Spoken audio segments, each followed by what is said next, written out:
and the YouTubes and everywhere and the tweeters. Just go everywhere. Everywhere. All right, let's see. I think we're ready. And 3, 2, and 1. All right, guys, welcome back to another episode of Persuasion by the Pint. I'm Jonathan Taylor, along with Sean McCool. There we go. Yes. About time we got some applause. I know, right? Coming to you live from everywhere, places that like to ban people. So. Absolutely. I don't think we have not gotten a censor warning yet, but no. I don't know. Maybe we will. I know. We'll see. Buddy of ours, I was just talking to him yesterday, David, who was on our show a couple of weeks ago, made the awful mistake of using a word that should not be used on Facebook and got banned. Yeah, you gotta be careful. Got taken down. It's a crazy world. It is. 1984. That was a good year, actually. That was what? End of middle school, first of high school. That's right. That was a good time right there. Absolutely. It was like the Thriller album coming out. Mm-hmm. Like, man. Simpler times. Like, phone was attached to the wall. Didn't have to take it with you. That's right. Man, we sound like a cord that was like 100 yards. Probably the length of a football field. You could stretch that thing. Yeah. Stretch it back to your room or to the nearest closet. Sit in there and talk to your sweetie. That's right. And then somebody else picks up on the other line in a different room and gets to listen on your conversations. It's beautiful. See? Mom, get off the phone. All right. Well, thanks for joining us today. We got a great guest who will be joining us shortly. We're going to be talking about how to write killer copy and do it really fast. Right. We talk about copywriting on the show. Yeah. But our guest is going to be, in fact, he's got a book out called How to Write Killer Copy Fast. So we're going to hear all about it today. So it's kind of like persuasion and the time it takes you to drink a pint today. Yes, that's right. As opposed to so fast, like Superman, I guess, right? That's faster than a speeding bullet. Bullet. Superhero copy. Maybe that's what we should call it. Superhero copy. I like it. Yeah. All right. So before we get into that, we've got to direct our attention to some beverages that we have on tap. Yes. And I'm afraid we might be disappointed with what you have to bring to the table today. Well, in honor of our new president, something old. Something that we've seen before in an episode, but it is the strongest beer I have in honor of our new president. How about that? I'll just leave it at that. It's the strongest beer in my fridge at the moment, and it's one we just had a few weeks ago. So it's the Full Grown Beast. Yes, I love the Beast. It's one of those weeks where I got to just kind of clear out some things in the beer fridge. So you got to do it sometimes. I've got this, and then. While you and the guests are talking, because this is Full Grown Beast. For those who aren't aware, this is a 16.3% alcohol stout, imperial stout, bourbon barrel imperial stout. So, like I said, in honor of our new president, I'm drinking the strongest beer I could find. Absolutely, because by the time he finishes that, he'll sound like Joe Biden talking in his press conferences. So yeah, and then I've got a Guinness here to follow it up in case I run out while we're all three talking. All right, so you don't have any original craft beer club. That's not an original craft beer selection. But we will give them some props today. Give them some love, man. Give them some love. I'll give them some love. So this segment. What kind of love were we giving? Yeah, that's good. Just keep going. Sorry. So I'll just say this episode is brought to you by our friends at the Original Craft Beer Club. You can learn more about them by going to persuasionbythepint.com/craft beer. So that's all I'm going to say about them today. Yeah, good stuff. Hey, they deliver it right to your doorstep. You don't have to go anywhere. That's right. Just order and it shows up every month. Yes. Very convenient, especially when we're about to go maybe shut down the whole nation again. So, Nah, it's about to all be over, man. All right. Well, I've got a great one. I've got an Oscar Blues coming back on the show today.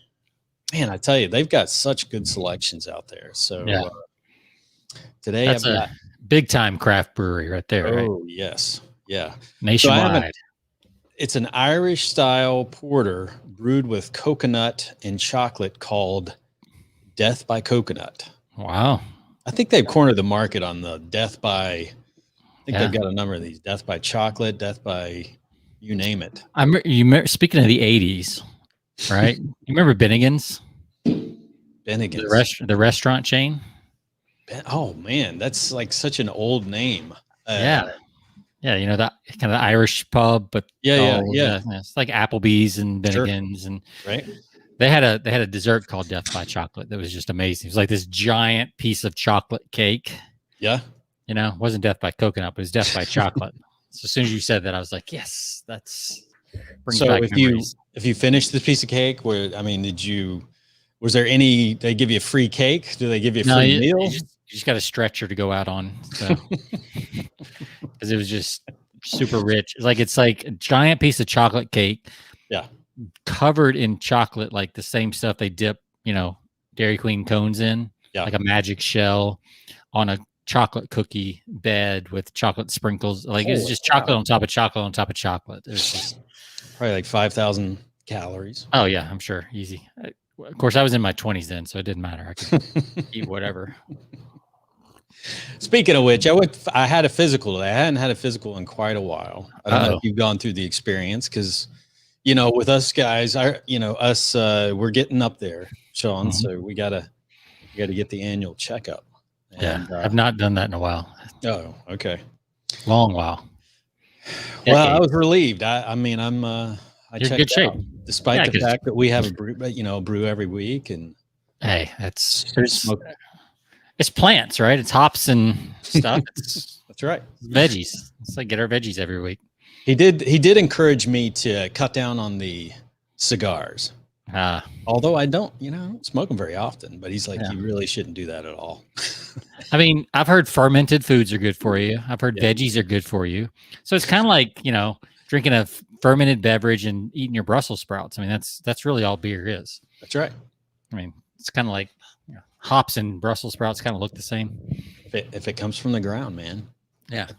So, all right. So let me see that beer there and give it a taste and swig, and it's dark stuff. So I got to read this. It's a bittersweet chocolate flavor comes together with raw, desiccated coconut. Wow, sounds and serious. A malt. That really sounds serious. Desiccated coconut and a malt bill based around Simpson's extra dark crystal. Oh yeah, it's a good crystal there. Not the blue the blue magic crystal. We're talking the extra dark crystal. Yeah, Simpson's extra dark crystal. The result is a rich, desserty flavor with a light, approachable mouthfeel. So this is 6.5% ABV. Okay. Released back in 2015. First time I've had it. So we'll see how it works. All right. All right. Cheers. Cheers. That was like a short one, right? There we go.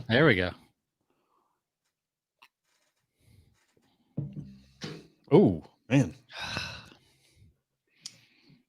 Well, I'm going to go first because we know yours. Yeah, mine's not great, actually. Is it? Yeah, I think we had these last time. It's a little too much alcohol in it. Oh, okay. Yeah, it's kind of medicine-y, right? Yeah, it's got that medicine-y taste to it. Yeah, I was going to bring mine back on because I still didn't have my taste buds back, but I actually couldn't wait that long, and I went ahead and finished it. So you said yours is good, though, right? This is really good. This is it? So it's not overpowering coconut.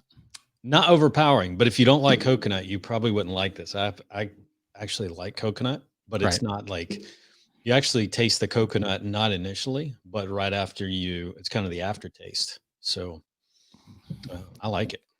All right. So on a scale of 1 to 5 pints, you give it I am going to give this. I'm going to give this a Let me give this a 4.6. Nice. Wow. 4.6. Wow. I may have to run out and grab some of that. It's really good. Yeah. But like I said, a warning, if you don't like coconut, you're not going to like it. I love the taste of coconut. I hate the texture. Like if you get the coconut like cake or icing that's got the flakes of coconut, I don't like the coconut texture. Not an Almond Joy guy, huh? No. But I like the coconut flavor. Mm-hmm. You know, and I love the smell of coconut. Sure. So I just don't. Yeah, it's that texture that doesn't do it for me. The flaky stuff.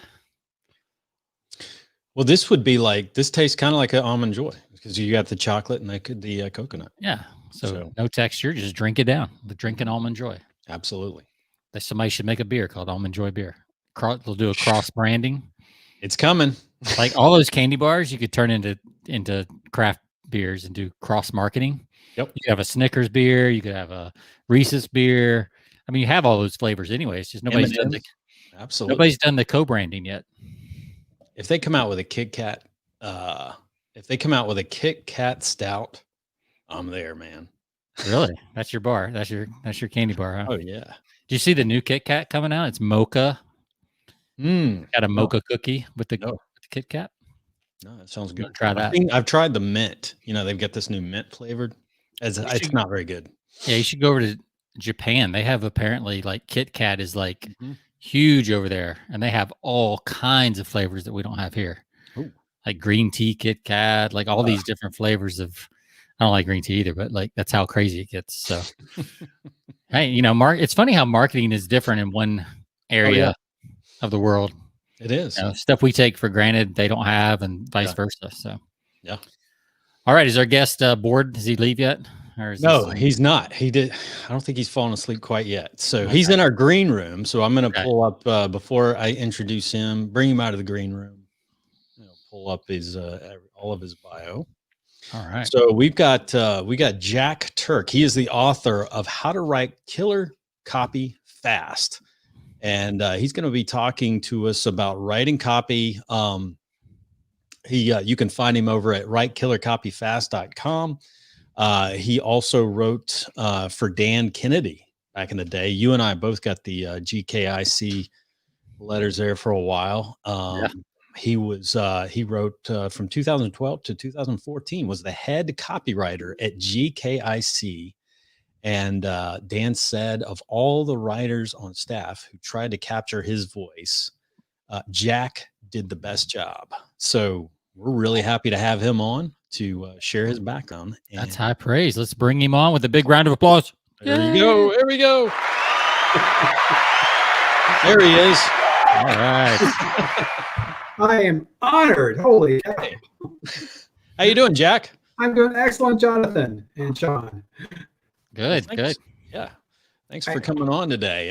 It's we put out, I was telling Sean yesterday, we put out these, a lot of our queries each week for our podcast guests on Help a Reporter. And you'd be amazed, you put out a topic on copywriting and you'd be amazed at so we typically will get like 30 to 40 responses on a query request. And 99% of them that are written by copywriters are horrible. It's like, are you a copywriter? Because these are all terrible.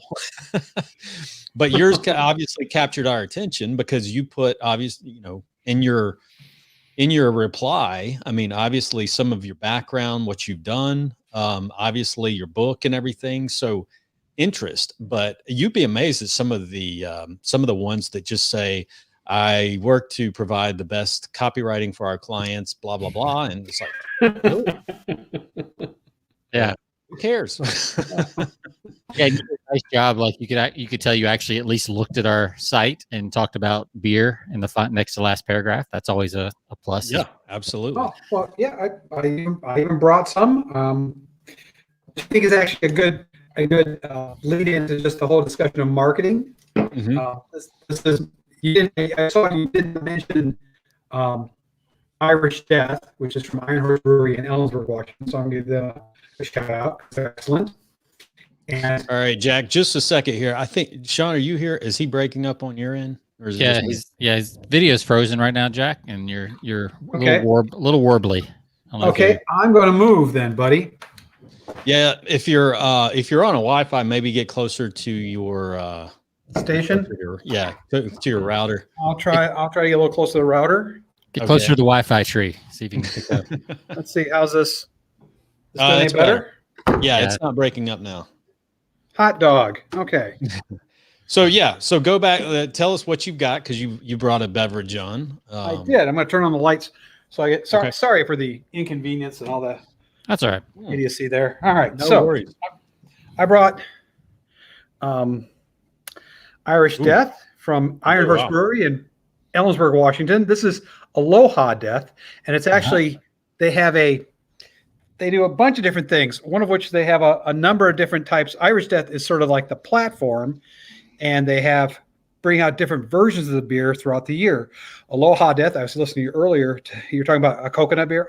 Aloha Death is a coconut sort of branded thing. They also have Mocha Death, which has a coffee flavor to it. They also have, right now, their current one is PB and Death. Nice. Oh, I would love to try that. Now, what brewing company is that? Iron Horse Brewery. Oh, Iron Horse. Okay. Iron Horse out of Ellensburg, a tiny little, all these. I mean, we are living in the golden age. Oh, for sure. Craft beer, no question about it. Yeah. Except that there's a lot of IPAs. We could do without that. Oh, good Lord. That's right. When I saw your beers, I said, these are my people. Yeah, absolutely. They marketing and dark beers. Yes, right. I mean, to our sponsor, like Craft Beer Club, they send out about half and half, and I just can't. I can't develop a taste for the IPAs. Just can't do it. So it's the dark beers they're good. So we've got quite a theme going here. We got 2 deaths. We got an Aloha Death, a Death by Coconut, and then I've got the full grown beast, which is from the pits of hell itself. So like we're on today. Tell Jack again, what's the ABV alcohol by volume on that? Oh, you want the details? Hang on. Yeah. I think it is 6.56. Okay. So we're in the 6.5 range. Sean, what is yours again? 16.3. So just a warning, Jack. Sean may be drifting off by the end of this. Who knows? But it'll really kick in like the next episode. Exactly. Really kick in, but I'm impressed, Jack. You read your can without glasses. I mean, that's impressive. No kidding. I can't do that anymore. You got to hold it out way out there. Yeah. Hang on. Yeah. So you got quite the background, Jack. Absolutely. I'd say so. You were when were you with GKIC from 2012 to 15? Is that what? 2012 to 15. Yeah. Before that, when I bought most of the stuff that I bought from them is probably in those years. Really? Oh, cool. Same with me. I think I stopped being a subscriber once Dan sold. When was that? Like, what, 2 or 3 years back or something? Like 14 times, hasn't it? Yeah. Oh yeah. It's been I kind of missed the golden age. I mean, I was in the golden age, I think, because Dan was involved with God, can't think of his name at the moment. Bill, yeah, that's it. Bill Glazer. Yeah, he and Bill, that was sort of the prime time. Dan had sold it to Bill, and then that was sort of the golden age with Dan being heavily involved and Bill just ramping it up to new heights and pitching that, being great at sending emails that pitched, and then Bill sold it to basically Bain Capital. Let's just be blunt. That's what I got involved then from 2012 to 2015. I left. I've still been involved with them. Now it's Adam Whitty who owns it. Yeah, runs it. I saw that. And that was in the last 6 months or year, wasn't it? Yeah. Yeah. And I've been with them. I've still stayed with them. I've been doing stuff with them. Ever since I left in 2015, but I was still doing stuff. I worked on a lot of different projects, wrote a ton of copy for them still. I was the editor for the Renegade Millionaire book. Essentially, I put it all together. I mean, really, I took it was their content and I assembled it, put it together. I did the same thing for Magnetic Marketing book, worked as the editor on that and wrote some transitional stuff and whatever, but was heavily involved in that book as well. And it's just been they're great people. I mean, what's great about Adam is he gets that it is the Church of Dan. Right. And they are spreading the gospel of Dan, and that they're all about the Church of Dan and fostering his legacy. Yeah. And That's Yeah, good. because when Dan's not around, things go south. Indeed. the revenue. Yeah, they drifted a little bit, but I did the best I could to keep it well on straight. Yeah, yeah. It was fun. Yeah, I left when it started turning into a magazine, and it had columns from 46 different people and that kind of stuff. That's about the time I checked out, and I never really checked back in after that. So yeah. Yep. But enough about that. Like, let's talk about Jack, because Jack's our guest, and I'm really intrigued by this. Jonathan sent this over to me, your response to the query, and you said your shtick is writing effective copy and writing it fast. And I'd have to say that I'm probably the slowest copywriter on earth. So I'm really curious about your secrets and things like this. I've never been a fast copywriter, so I'm curious to kind of see why you went down that route and kind of how you got there, and then any other tips that you're willing to give out to the people. Okay. Well, I mean, the first thing I basically say there's 3 different keys to writing copy fast. The first thing is mindset. Then there's tools and having a system. Mm-hmm. So I'll talk about mindset first. The first thing with mindset is, and this is something I learned a long time ago. I'm going to give credit to Steve Manning, who wrote a book on how to write a book in 14 days, which is a great book. I don't know if it's still available. I don't know if he's still around or not, but sure. He made the point that people get, and I totally agree with this. We have this notion in our head that the longer you take on something as a writer, the better it will be. And that is totally false. Mm-hmm. There's no correlation to how much time you spend on something and how good it is. I have a personal example of I spent probably 15 years on a screenplay. Literally 15 years. It was going to be about a medieval fair, and it had a wizard and all that sort of nonsense in it. And I did research. I spent hours and hours and hours, months on researching medieval fairs and really understanding what happened. They were real things, mm-hmm. You see the Renaissance fairs. They were real things. Those were big deals, and they were a big part of the economy back then and everything. So I did all this research, and I actually managed to get this screenplay. I finished it. I got it in front of Imagine Studios, Ron Howard's production company. I got it to a reader. Wow. And I was just, I thought, this is it. This is the break. This is it. This is the break I've been waiting for. And I still saved the letter I got back from them, which other than too late. Big pass, big pass. But the 2 words I recall most dramatically were tortured dialogue. Wow. And that taught me a pretty heartening lesson. that was probably some of the nicer language, right? Yeah. They were kind. If anything, they were kind.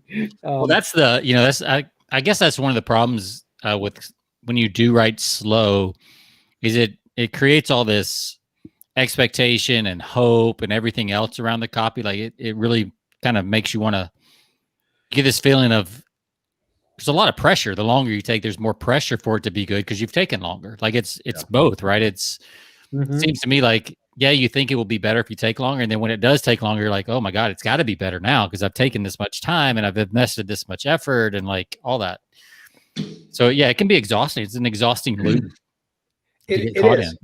It is. And the reality of the situation is there is no correlation.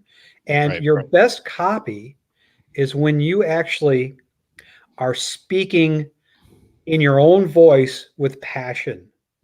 Right. I will 100% agree with that. Like my best promotions that I've done have been first person, or very close to it's my experience, even if it's in the, whoever's words, but I'm almost writing it from my point of view. Is that what you mean by that? Yeah. Yeah. That you really believe in what you're saying. Yeah. And that it's going to make a difference in the lives of the people you're writing to. of the person you're writing to, and you're just saying it like I'm sitting here talking with you one-on-one, Right. Or 1-on-2, whatever this is, or 1-on-6,000 or whatever, 7 million, Sure. who knows? Right. Yeah, it's definitely closer to 7 million. That's yeah. That's a fraction. It's a fraction of the beat. But it's like I'm just talking directly to one person, and I'm sharing what matters to me. And that's when copy has real power. Sure. And that's you're just speaking. You're just speaking. And that's why I think that's one of the keys to so it's mindset. It's getting in your head that you don't have to agonize over every word. In fact, that slows you down. Another thing is understanding that the pressure you talked about, Sean, just a moment ago. You don't, with copy, you just don't know until you ship it. Right. Oh yeah. It's all conjecture. It's all like, I think it's going to work. I think this is the best word, but you don't know. Yeah, and that's something I've been telling my the agency I run now, like some of my copywriters and even the clients. I'm like, we could all love this. We don't know if it's going to work until we get it out there. And I'm sorry, like I would love to, I'm getting older. And I'm like, I just tell people like, you don't know, like you just don't know until you get it out there. I've been behind, like you, I've been at enough tables where everybody's like, yeah, this is going to be great. And it goes out and it's it's pretty much a dud. And then you got others that a copywriter has to fight for, and it goes on to smashing success. And everybody was like, I don't know. I don't think that's going to work. That's a little too out there, a little too whatever. And it does great. Like it's amazing how you just can't, you can do all the fundamentals, but you still don't know. You still don't know. So in that respect, that's why the mindset thing is so important. It's just understanding that and embracing it, that your job is to get this thing out the door to find out how good it is. And then you test it. And that kind of, maybe this goes back a lot to my background at Microsoft. I spent 15 years at Microsoft doing a variety of different roles, never climbing the corporate ladder, all just kind of like this, which is just, oh, well, but I got to do a lot of fun jobs. I worked on the first documentation for multimedia Windows, for video for Windows. I worked on the first documentation for that. I was a project manager for a number of websites and actually development tools for interactive television. I worked on that kind of stuff. And I also did game design. And so I had on some Xbox games, and I did the instructional design for Flight Simulator, and I worked on Age of Empires. I had really a fun career. But Microsoft taught me that you get it out the door. And you always make it better on the next version. And you always make it better on the next version. Yeah. But you can't sell it if you don't ship it. So another mindset that thing explains so much about Microsoft products. Oh, yeah. Yes, that Jade. That explains Vista, right? I mean, everybody remembers. Oh, good Lord. Vista. Yeah. Bob, Microsoft Bob. I had a peripheral involvement with Bob. Only. Yeah. So before we get into your next point, like, how did you make the jump from Microsoft to copywriting? Well, that seems like an odd. Well, that's intriguing too. So I was at Microsoft 15 years, and I'm an old guy, like, I'm not saying like you guys. You guys aren't that. You're talking about, but on my 50th birthday, which is on my 50th birthday, my boss was hanging up like this happy birthday thing on my wall. I said, hey, Alan, I got to talk to you. I quit on my 50th birthday to start my own business. Now, my own business it probably could have been a tech writing business, but it wasn't. It could have been I wasn't a software business. I went into full-time magic. Oh, wow. Cool. I was like being a magician. Right. I was Turk the Magic Genie, and I was probably one of the busiest professional children's entertainers in the entire Northwest. Wow. I was doing 200 to 300 shows a year. And the reason being, I'm a pretty good entertainer. I mean, I'm not a magician, but I'm a good entertainer. I like kids. But I really got good at marketing. I had a really good marketing system in place in terms of using Google AdWords that based on the keywords went to different websites, all kind of around the same type. Like if you said you had children's birthday party, you went to one site. If you said children's entertainment, you went to a different site. You said magic show, you went to a different site. Nice. And they all were written as sales letters to the prospect. So where did you learn about that? I mean, because you're coming from a pretty corporate world where direct response is not like a big thing, I would imagine. So where did you first pick up about what was that intuitive? Like, did you read a book somewhere? I learned it from, I kind of first discovered this universe by seeing an ad in a magic. I've always been into magic, been a magic. Okay. And I saw an ad in Magic magazine that said how to make $100,000 a year as a. There you go. All right. And it was, standard lead gen. So I didn't realize it. Standard lead gen piece by a guy named Dave D, who's my first mentor. Great guy. So I bought Dave's course. Was it the psychic salesperson? Oh yeah. So that gets I bought right back here. I thought there might be a connection there somewhere. I've got the psychic salesperson right back here on my shelf. Awesome. Great course. Great. Oh, that's fantastic. It is. He's a great. So I kept buying stuff from Dave. I kept buying stuff from Dave, and eventually I started doing all this stuff. This is why I was still working at Microsoft. And I was doing shows on the side, and eventually I started doing stuff for Dave.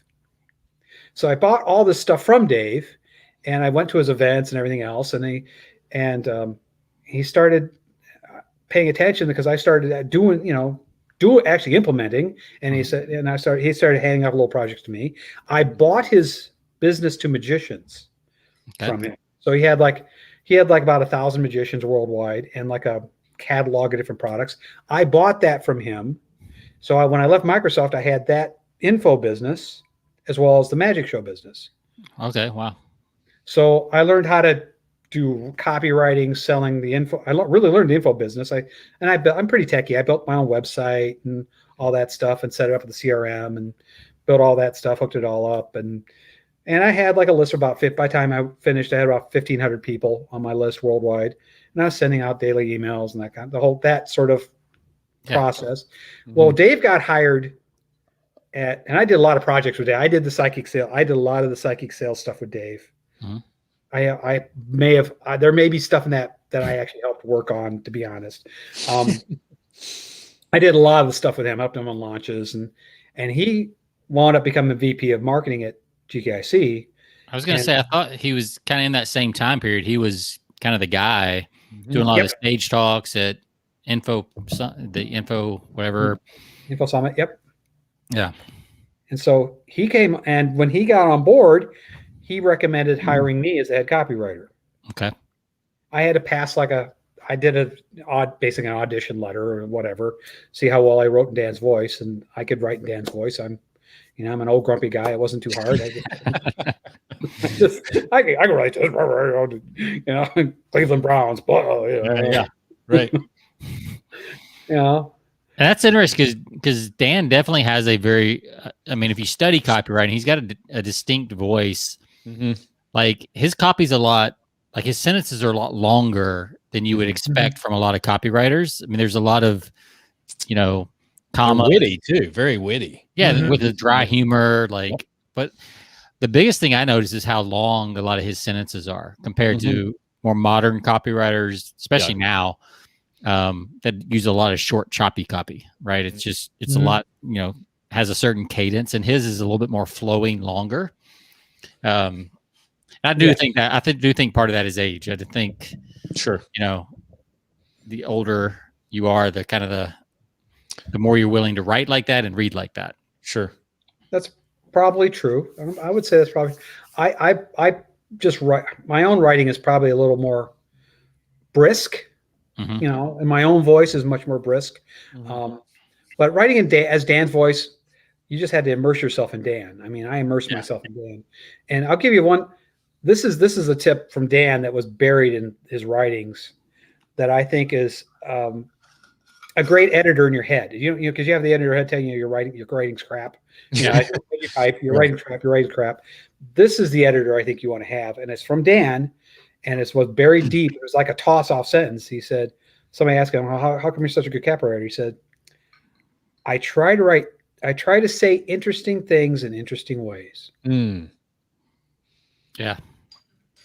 And I try to evaluate everything I write with that in mind. Am I saying something interesting in an interesting way. So when you say interesting way, let's break that down a little bit. Right. Like what is that? Some examples. Yeah, maybe an example or two that might come to mind. You want to say things that use words that are surprising. Mm-hmm. For example, like you can say you're an expert, but you could I'll just say Dan's concept of the renegade millionaire. Now that was a new way of putting it back when he came up with it. Sure. Right. That was an interesting way of saying a type of mindset that isn't, well, I want to rise the corporate ladder and I want to make lots of money by investing prudently, etc. And he took a whole different angle on it with the terminology renegade millionaire. So it's something you didn't expect. Yeah. So try to say things that are unexpected or use word combinations that you wouldn't expect. And I think that's important in copywriting, because copywriting, if it's not interesting, doesn't get your, it doesn't keep them. Right. Yeah. I mean, I don't know if I'm sure is, so are you into NLP and just kind of that language and all that stuff? Bit. I know we all tend to get into a little bit as copywriters, but I mean, it kind of makes me think of that, where you want to use words that can't really be misunderstood for something else, right? Because if your words are too common, they usually have like 6 or 7 definitions. Mm-hmm. Whereas if you use words that are a little bit more specific, a little more interesting, to use your word, then it's a lot more clear too. Yeah. Interesting words tend to be more clear. Right. Because they've got folk specificity built in. Right. Sure. Exactly. Well, the thesaurus is really your friend. I love I'm always going back to the online thesaurus to see, come up with different angles. And that's, I think, really important, particularly in things like headlines and subheads, that you want to say, you want to like say something that is surprising. Especially the email marketing, it's so important with subject lines. I mean, the master of that, Ben Settle, I don't know if you guys, I'm sure. Oh, yeah, he's a rock star and he's a great guy too. He also likes dark beers, just for the record. He also likes dark beers, I believe, for the record. Oh, I did get to have a beer with him once. So he's so good. He is great at saying interesting things in interesting ways. Mm-hmm. Yep.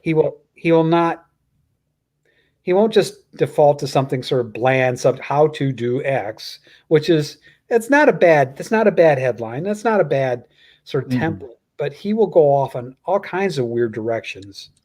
Yeah. And he uses a lot of pop culture and current things that are going on to, tie that into his headlines a lot of times. But he does it in a different way that really kind of makes you step back.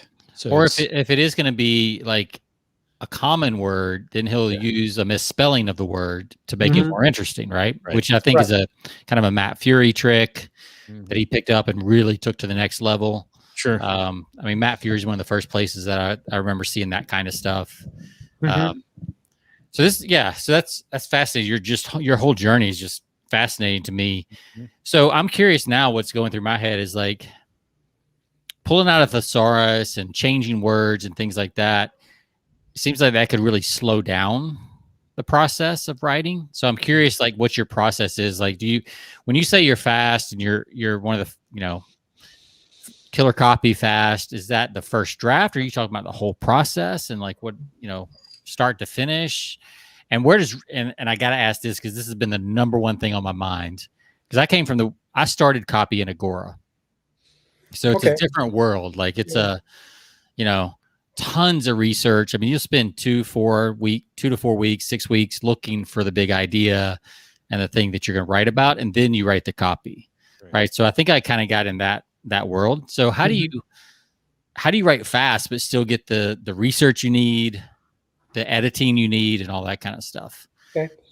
I'll share a couple of the tips. These come from Dan, and he makes no bones about it. One of the benefits of niching is that you already know the customer. So I have worked in primarily most of my career, I have worked with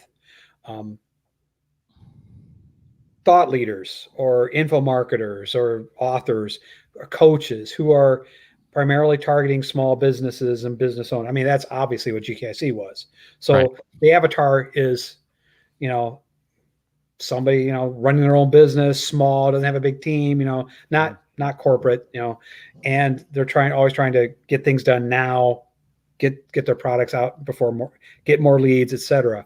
So that saves you time. By niching, that saves you time. Dan will say over and over again, one of my main clients, probably my main client right now, is in the dental market. And I've worked with him for 5-6 years now. And I understand. Is that Ed O'Keefe or no, his company? And he's really great. And I know more about dentistry now than I ever wanted to know about dentistry. Yeah. Right. Yeah. You probably know more about dentistry than most dentists as a copywriter. Like I think copywriters have a tendency to just go so deep once we latch onto a subject. I don't know if that's true for you, Jack, but if I get interested in anything, I mean, I buy 10 books on the subject, and like for about a month or 2 months, I'm just like, I saturate myself, podcasts, blog posts, books, like all that kind of stuff. And then I'll move on to the next thing. Right. Yeah. And so I'm saying that helps. I mean, I won't deny. You got to do the legwork and understand the audience. You got to understand the customer. You got to understand the market, and that's important. Sure. But the benefit of having all this stuff, once you have this, another way you actually write faster, and this is kind of in the tools category, is that I now have got a portfolio, a backlog, a bunch of existing swipe of my own material that for the same, again, I'm not betraying any secrets. I go for my current client, he needs like a landing page done. I can go back to 6 or 7 other landing pages I've done for similar books or whatever, look at the same bullets I did before. Dentists are still interested in the same things. They still have the same concerns. They still have the same fears. They still have the same hopes. And so that actually enables you by recycling it. And this is the thing Dan talks about over and over again, the power of recycling your material. You don't have to start from a blank page every time you start writing. In fact, that's a bad thing to start from. I often think I love finding something, even if it's a totally different market, finding something that I can start from. Yeah, I agree. I agree with that. When I was, the first few years of my career were financial newsletters, right? So you start to learn the research portals that are best, the best sites with the best stock charts, like all that stuff you start to know. So I imagine in any niche, there's a certain place you go for journals, like for dentistry. There's like the best journals, the best trade magazines, the best whatever that act as a kind of a research platform that you could start with and get 80% of your stuff. Right. So, and then of course, like you said, you can pull your old stuff, what worked, what didn't work. So there's more confidence going into writing the letter because you're like, well, I know that this market does not respond to this, this, and this. Right. So, so at least you don't have to go through that crap. Right. Right. Yeah. So, okay. That's making sense. So your tools, it sounds like past stuff you've done, probably being familiar with your avatar already. You already know who the avatar is. Like what other tools are you using to write faster? I have I think having a great swipe file is critical. I absolutely have I keep building my swipe pile. I'm constantly searching for new things. And do you stay in your niche, or do you stay? I just look at everything. Yeah, I look at everything.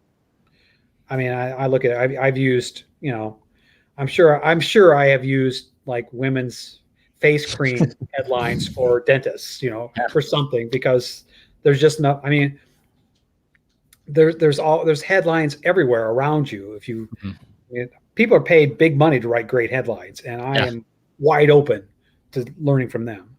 What's your favorite source of great headlines? Like I have mine, but I'm curious what yours are. I have 2, but well, I'll tell you my favorite source, which is really that I found some of the best headlines has been in customer testimonials. Yeah, I would agree with that. Yeah.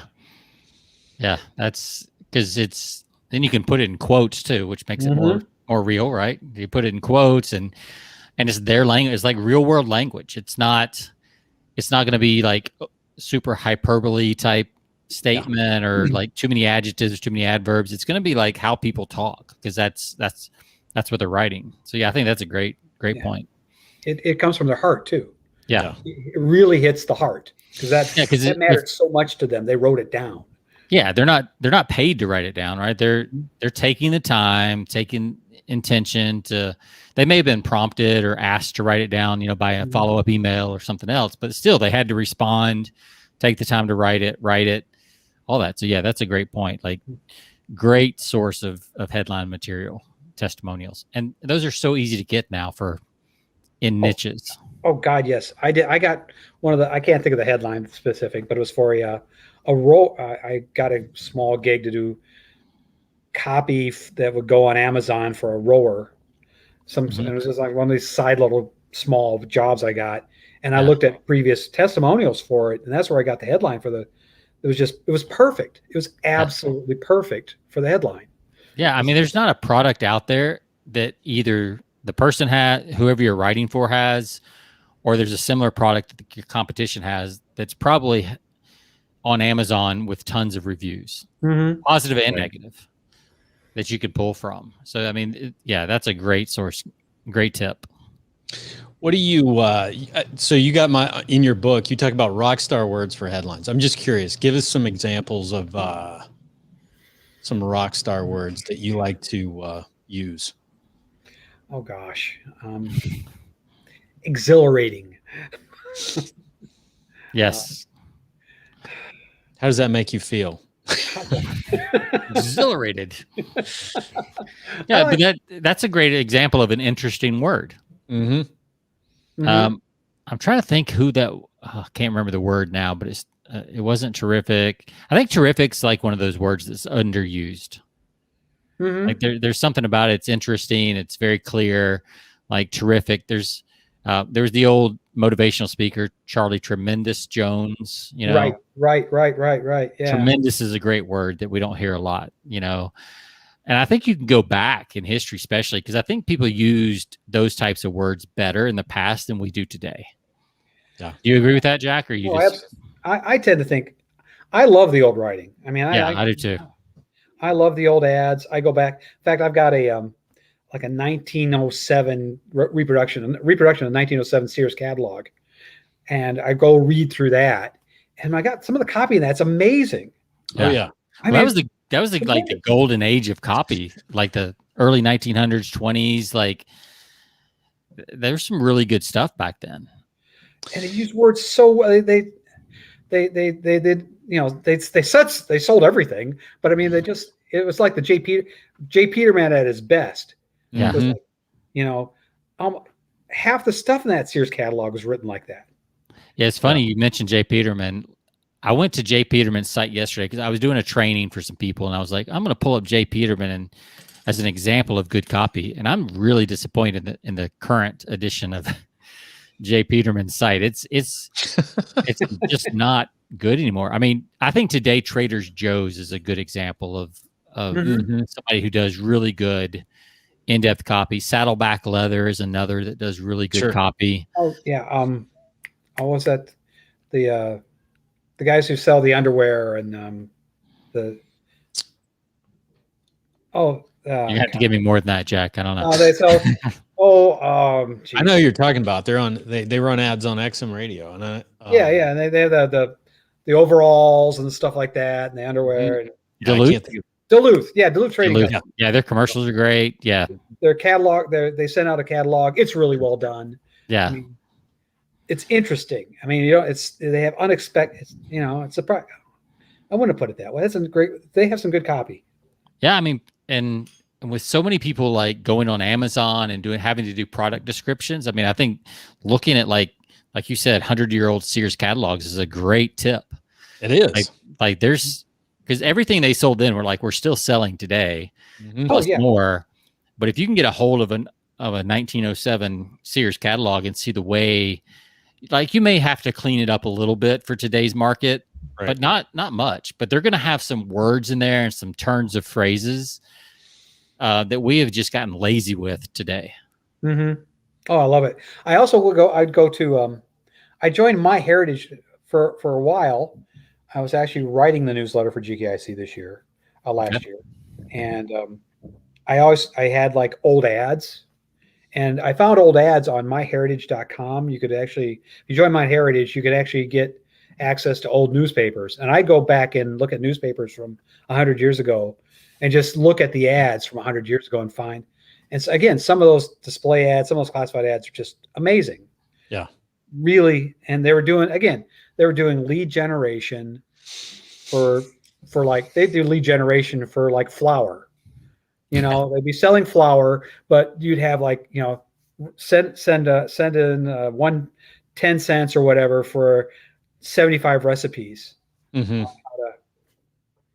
Things to do with our flour, and yeah, I mean that's kind of Claude Hopkins' era right there, I guess, right? Absolutely. I mean, he was kind of one of the guys to do a lot of coupon stuff, and because that was the only way they had to measure back then. Right. Are people bringing in coupons to the store? Right. I think that's part of the problem. Like it's gotten so easy to measure stuff that we're actually not measuring anything. Mm-mm. Yeah.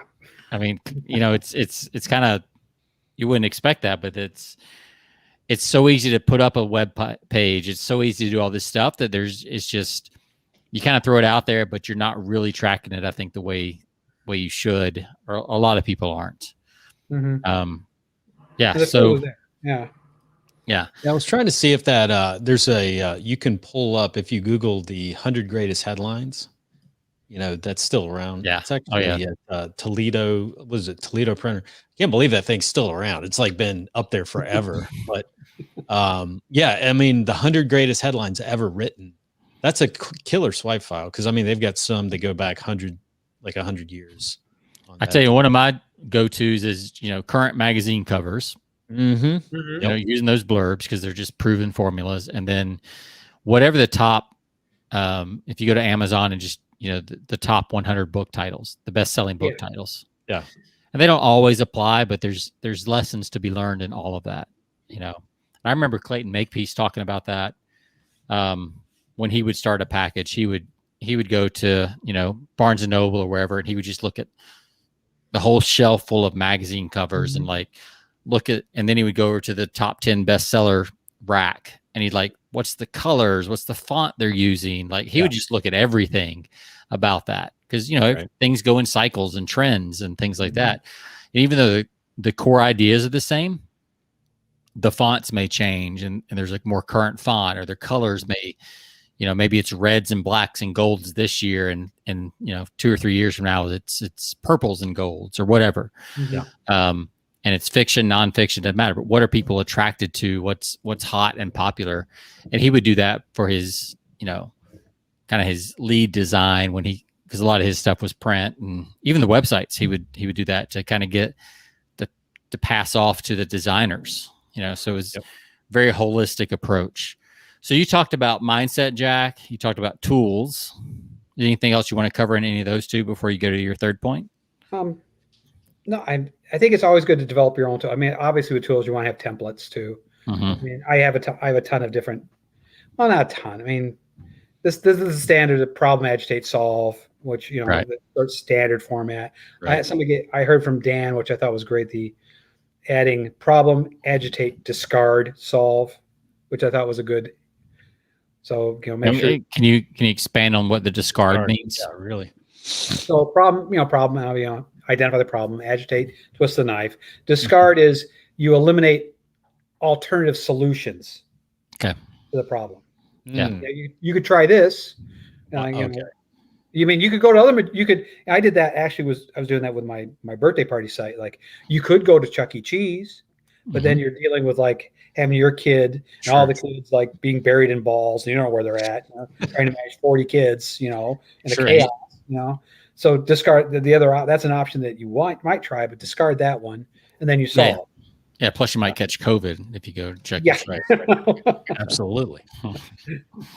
Yeah. That's good. Discard.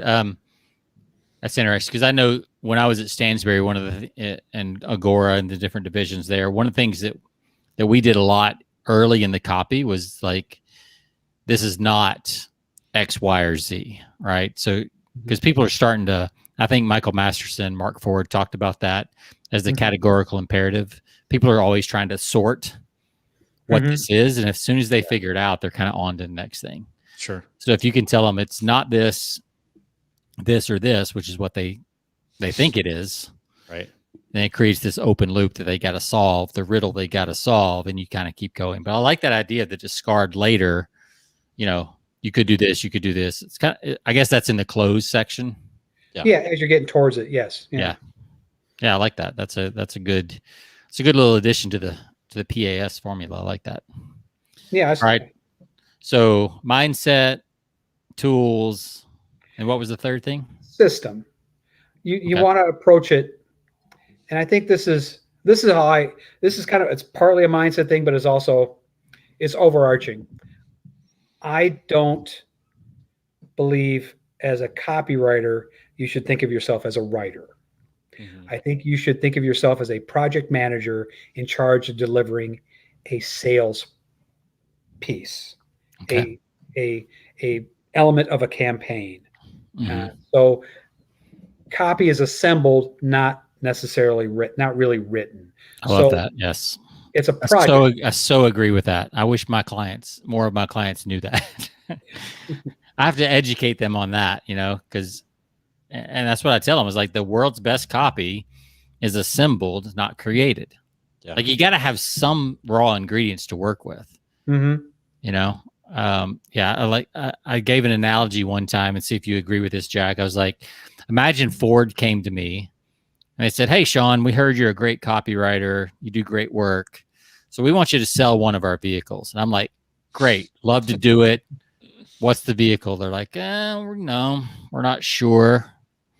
Whatever. You tell us. You're a great copywriter. You tell us what you think." And I'm like, "What do you want it to be? A car, a truck, a van?" And they're like, "Yeah, whichever you think is best." Like, you're dead in the water, Like you need to know kind of where they want to go, what the base proposition is, who we're targeting, all that kind of stuff. Yeah. And then we can like as copywriters, at least for me, I love pouring through the research if I know what I'm looking for. And then when I see it, I was like, it's a light bulb. Like it's in like 3D lights. I'm like, it's kind of like the Rolls Royce ad from David Ogilvy, right? Once you see it, you know it. Right. And I think that's one of the gifts we have as copywriters is like when we see the headline or the big idea, we see it. Other people may have looked over it, but it's got to come from somewhere. And it's usually not just thin air. It's from the research, the documentation, the processes, whatever. You agree with that? I totally agree with that. I mean, it's by pulling together all the pieces, by identifying and part of the thing I have my book and my toolkit that I do. I go through the process of you're assembling all the pieces together. You start thinking about what understanding your avatar in detail. You get that down. You understanding your product, your service that you're selling, all the features and all the benefit, the what's in it for me benefits. Why should I care about each one? All the assembling your guarantee, the pricing, the offer, that doesn't all necessarily get started start with a headline and just plug it in. You've got a framework, which is like your template for your letter, whatever it is, and then you've got, it's like I think of it almost like a database. Really, it's like you've got a template, and just like WordPress has got a template. Your theme is the template, and the database is all the content that's on the SQL Server or whatever. And once you start pulling it together, it just starts sucking that content into the different pieces of the template. And then you go through, and that's like the assembling process of the project, of the copy piece. And then you go through and you do your edit. I don't do a lot of editing. I mean, I really will, when I have all the pieces and I jam on the copy, I'll go through one solid write. I'll let it sit. And honestly, with my clients, I'm doing 1 to 2 rewrites. Okay. Because I've done You've done it so much. You're familiar with it. Right. Right. I mean, because you can, and again, what was it with Picasso said, art is never finished; it's abandoned. Yeah, that's the thing about copy. Like you could tweak it to death, right? And God, yes. and it's you don't know. Like you could be tweaking something that doesn't matter, and you could over tweak it, just like anything else. Sure. Like I mean, you think of some of Picasso's, especially like his one line type drawing series, right? Where he just took one line and kind of drew the bull or whatever. Had he decided, well, that's a good start, but let me paint this and let me shade it, let me put a background in, it would have killed it, right? So yeah, being willing to walk away, I think is something that's hard for any writer, copywriter or otherwise. It's like sometimes at some point you got to let it go. Any art, I think you just got to let it go at some point. Yep. You have to be willing to, let's see, what does it stand or fall? Yep. You don't know. You just don't know until you get it out there. And again, that's why having that project management mindset is so powerful, because one of the great tools for actually getting copy done is a deadline, as I'm sure you're both aware. Oh yeah. If you got a hard and fast date to hit, you'll hit that date. Yep. You will hit that date. And that's what I learned at Microsoft. They were like, the difference, anybody can get something to 90% done. Anybody can get a project to 90% done. It is a professional with the professional attitude, the hardcore attitude that come hell or high water, we are shipping this out the door on February 1st. Yeah. And regardless. Regardless. Yep. And you have to make sacrifices. You realize that like some things that you really wanted, you can't do. Right. And there's some things that are kind of broken or really not as good as you want them to be, but you have to have that mental fortitude, the intestinal fortitude. It's out the door, period. Yeah. And like you said, like you learned at Microsoft, like you can always, do patches, clear out some bugs. Like, okay, well, this got some, and I think that's what people don't understand about marketing and copy is like, you're going to know if it either, like it's going to, even if it's not great copy, like if the idea is solid and the offer is solid and the list you're going to is the right list, you're going to get something, or you're not. Yeah. And then you can improve from there now that you've got some data, right? You're like, okay, it didn't make as many sales as we wanted, but it made some sales. So there's something there. So what is working, look at your heat maps, look at whatever, depending on the medium, of course. And then you start adjusting, you start testing headlines from there. And I don't know about you, Jack, but there's something about even like a promotion that just fails. It opens up a different part of your brain to be able to see things you couldn't see before. Like I go back and I see a headline that just failed. And I'm like, oh, well, of course that failed. Like, but I can't see it beforehand. I can only see it afterwards. Right. It's like, oh yeah, well, of course that didn't work. I see that now, right. But it's almost like there's a part of my brain that was blocked. I don't know. Maybe it's because I'm so young. My prefrontal cortex isn't fully developed yet. I don't know.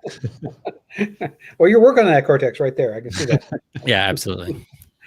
I think you said something I thought was really astute, and that I tend to believe. I'm a firm believer in this. I think Brian Kurtz has mentioned this kind of thing too. That I'm gonna go. I think 90%. This is like my own opinion. I think 90% of the success or failure of copy boils down to the list and the offer. Absolutely. Yep. And that's hard for us as copywriters to admit, but it's the longer you're in the business, the more you realize that's absolutely true. I mean, I run an agency right now. We've got like 15 different clients, and the clients that are having the best success are the ones that have a clear offer, defined niche. That's what, and it's easy to write copy for them. It's easy to write ads for them. And then we've got these others. It's a little vague. It's a little, they're kind of all over the place, and doesn't matter how hard we try. It's not getting traction until they get their offer clear and understand who they're really targeting. And, like everybody, they think they can serve the whole world. Yep. And you can, but you can't market to the whole world. Yeah. I was doing a training yesterday. It's like, you might be able to serve the whole world with a fitness product or a big chunk of it, but you can't market to the whole world at the same time. Like you have to be able to market to a niche. Like you said, you know, when you were doing your parties, right? It's like some people are looking for children's magicians. Some people are looking for children's entertainers. Some people are looking for, like, those little differences matter and can make or break a promotion. Mm-hmm. Oh, absolutely. I'm a firm believer also that I think most clients, and when I'm selling my own stuff, I'm just as prone to this as well, aren't willing to go the extra mile to make sure their offer is as absolutely impossible to resist as possible. Yeah. I think an offer should be so good at practically it hurts you to make it. You should be almost feeling you're giving away the store. I really believe that. And that if you're not doing that, if you're kind of, well, you know, I can't, you know, I got to make, you know, this much on, you know, they're not, I don't think they're thinking strategically that they're trying to make a sale to buy a customer, really. And that it's not necessarily that one sale. It's like the ongoing relationship you're building, but it's also, oh man. This is kind of a pain point right now for me, because like, love Russell Brunson and everything he's done. And he's a big fan of Dan Kennedy and all that kind of stuff. But this idea that you have to make profit on the first sale, the first day, I think is so dangerous to businesses. You know, I mean, that's kind of that's a big part of his story is like, you know, you build this funnel, you have upsells, you have all this stuff, and you become profitable on day one. That is just such a high bar to clear. And not always in the best interest of the customer, that I think it's a dangerous kind of myth to put out there. What do you think about that, Jack? I think I resonate with what you're saying. I tend to lean. I think you have to think strategically. And if anything, I got once kind of raked over the coals a little bit by a boss at Microsoft who I wrote down my review. Jack, I'm really good. One of my strengths is thinking strategically. And he said, Jack, that's like the last thing you have is strength. You are not any good at this at all. So I've worked hard to try to figure that out. And I think most companies don't. They don't think beyond that next sale as opposed to how can we build a long-term relationship? What's the lifetime value? I mean, Dan talks about it all the time. What's the lifetime customer value? Yeah. I mean, Jay Abraham talked about it too. Like, and it's such a huge difference between day one, week one, and lifetime value. Like, and you can do so much more and be so much more free, I think, to make offers, like you said, that would normally be uncomfortable. But if you have a 90-day or a year, you know, I've heard that insurance companies, it takes 2 years for them to make a profit off their customer. Like they've got a 2-year negative, you know, ROAS before they'll make a profit. And they're some of the most successful companies in the world. You know, I mean, they know their numbers better than probably any other type of business in the world, insurance companies, because they have to, you know, because they're paying money back out, and they go 2 years negative before they make a profit. And I understand a lot of companies can't do that, like cash flow and things like that. But, man, if you can go 30 days, 45 days, 90 days, the difference in the type of campaign and offer you can make is night and day as far as, you know, getting the market excited. Oh yeah. And you're cutting back on, and besides that, you're cutting back on refunds, all kinds of things like that. You're not, I mean, I think I remember even reading GKIC. They said they didn't really, I mean, I think they said it took 2 or 3 months, you know, because of the package they put together and the costs and things like that before they really made their money back. Somebody had to say at least 3 months for them to break even. Right. On that initial, the ultimate offer, whatever they used to call it, the greatest. Yeah. So, and I think that's something that people overlook. Most marketers overlook, especially small marketers. I think big corporations get it, and they've got the cash. So it's like where you know, as a small business, you want to use direct response principles because, you know, it's more accountable. Brian Kirsch, like you said, talks about that all the time. Like, you know, direct response is great because you can be fully accountable to every penny spent and things like that. At the same time, there's a lot you can learn from big brands because they're in it for the long term. And it's finding that medium between there. I think that is what makes people really successful. When you kill a campaign on Facebook or YouTube or wherever the current medium is, because it doesn't break even in 7 days, man, I think you're just shooting yourself in the foot. I think it's a really tall order, because as platforms, advertising platforms mature, it just gets harder and harder to do that. Bigger and bigger players are coming in with deeper and deeper pockets. Right. You got to be willing to go 45 days or 90 days. And that's what Dan always talks about. I mean, I am from the Church of Dan. I mean, definitely, I'm one of the elders, I think, deacons, whatever, and apostles. I'm an apostle of the Church of Dan. I think maybe that's it. But he talks about all the time that by knowing your lifetime value, that enables you to spend. The person who wins is the one who can spend the most on acquiring the customer. Yeah, and to be fair, I mean, I kind of threw Russell Brunson under the bus. He does say that, but he also preaches a lot of like first day profitability, which that part I don't agree with, but I definitely agree with, if you know your numbers, whoever can spend the most to acquire a customer wins. I definitely agree with that. Yeah. Jonathan, you got any questions for Jack? I mean, we got a wizard here, so we better ask while we can. Yeah, I think we're running. Yeah, we may have to start wrapping up, because time flies, but I was curious, because you had at the very end, I was browsing through your book, you had an acronym for FAST. Acronyms always fascinate me. Does that stand for anything specific in your formula? Not that book. Fat. Let's see, what is it? Now you're asking me to recap. You got FAST as the bottom line, so I clicked on it, obviously, and does it? Because I haven't bought the book yet, so you haven't bought the book on the Amazon page. Oh, okay. So I got to buy the book to find out what FAST is. He was waiting for the stack of bonuses before he bought the book. That's right. You're asking me to recap. So I wrote that. I don't get the bonuses when I buy the Kindle. Moved on. I'm glad I moved on. I know, Jack. I totally get that as a copywriter. Like, I'll come up with this amazing acronym, and you ask me an hour later, I couldn't tell you what it meant. No, it's like good. Yeah, but you've moved on. Yeah, exactly. I've moved on. Like I think I did that for one of your books, Jonathan, the golf book. I was like, yeah, you gave me that great one, and then for Swing, I think. I had to put it in my Evernote, or I would have forgotten it. Yeah, it's like that's just the way it is. Yeah, it just hits you in like a bolt of lightning. But, well, Jack, I mean, we need to wrap up. I mean, we're this has been a great interview. We could talk shop all day for sure. I enjoyed it, man. Thank you. So if we were to leave listeners with, because we've covered a lot, let's go real quick.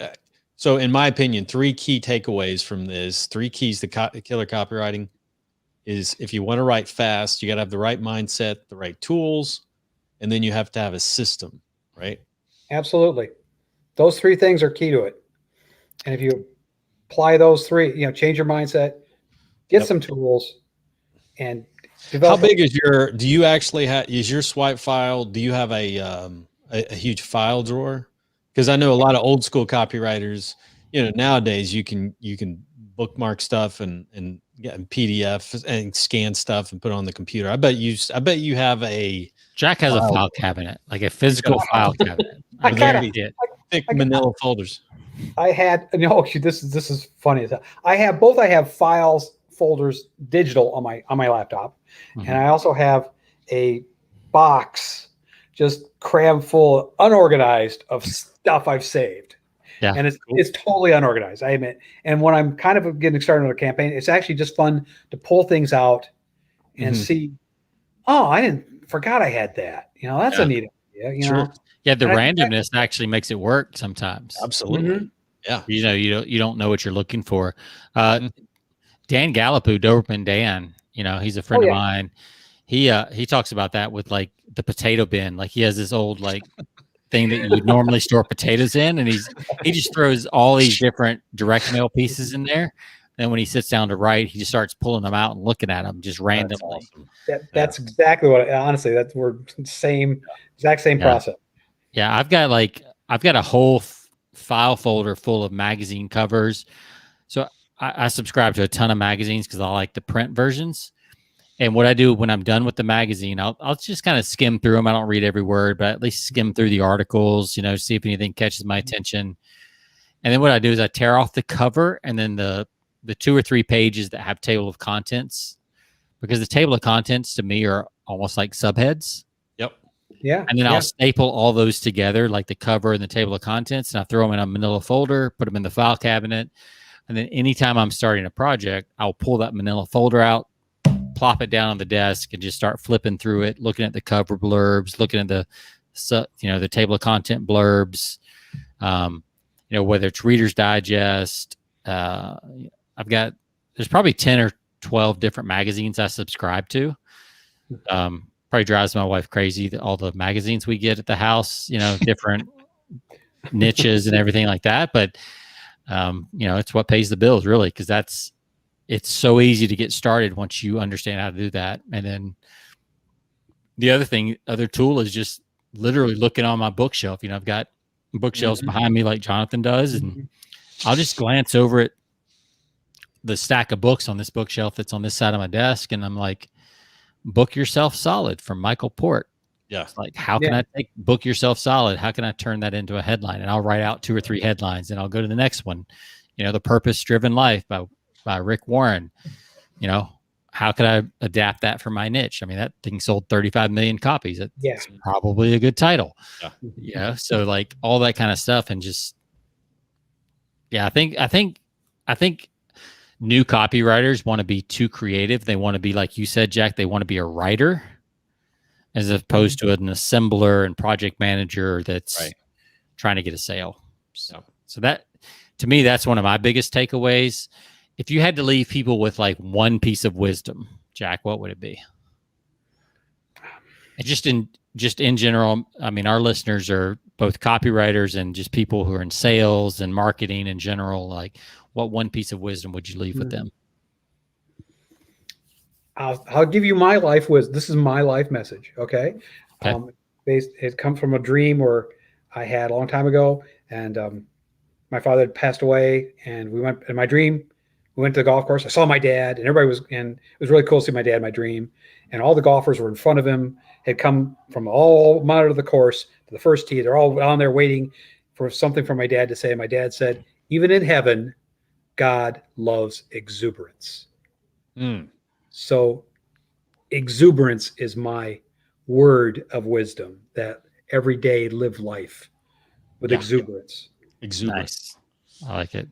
That's another one of those classic words. That's it. Yeah. No one uses exuberance anymore. Right. Yeah. It's kind of like it's one of those old words that we don't use enough anymore. Live fully. Yeah. Now, Stevie Ray Vaughan said, how you play guitar? I play flat out. There you go. I like it. That's how I write copy. Flat out. Texas boy. I like it. Texas boy. All right. Well, Jack, it's been fun. Thanks for spending some time with us. So nice to meet you. I really enjoyed it. Yeah. How can if people want to learn more about you, your what's the best way they can find you? Like website, contact info. Feel free to share that. Website is writekillercopyfast.com. Okay. My email is jack@writekillercopyfast.com. Sure. That's simple enough. Yeah. And hey, Jonathan, you had a little checklist. We can add that to the show page. Oh yeah, absolutely. Killer copy checklist. Yes. Oh sure. Yep. Cool.